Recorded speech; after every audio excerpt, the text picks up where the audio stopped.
Suatu keadaan berhenti tumbuh yang dialami organisme hidup atau bagian sebagai tanggapan atas suatu keadaan yang tidak mendukung pertumbuhan normal.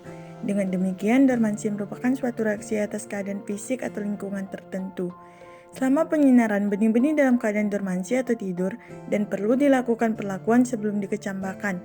Kondisi dormansi mungkin dibawa sejak benih masa secara fisiologis ketika masih berada pada tanaman induknya, atau mungkin setelah benih tersebut terlepas dari tanaman induknya.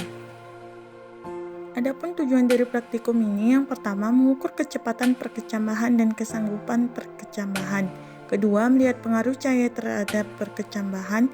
Yang ketiga, melihat berbagai perlakuan atau mekanik dan kimia terhadap pemataan dormansi pada biji dengan testa yang keras.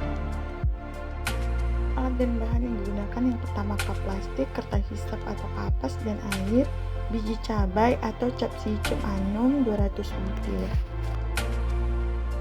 Cara kerja yang pertama, lakukan seleksi terhadap biji dengan merendam biji dalam air, kemudian pilih 200 butir yang baik. Yang kedua, ke dalam setiap cup letakkan biji cabai sebanyak 5 biji.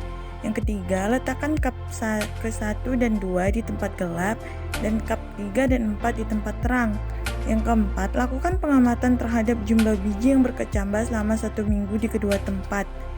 Cara yang kelima, perhatikan jumlah biji yang berkecambah pada hari keempat dan ketujuh, dan amati pula keadaan morfologis tanaman di kedua tempat. Yang keenam, hitunglah persentase perkecambahan biji-biji tersebut.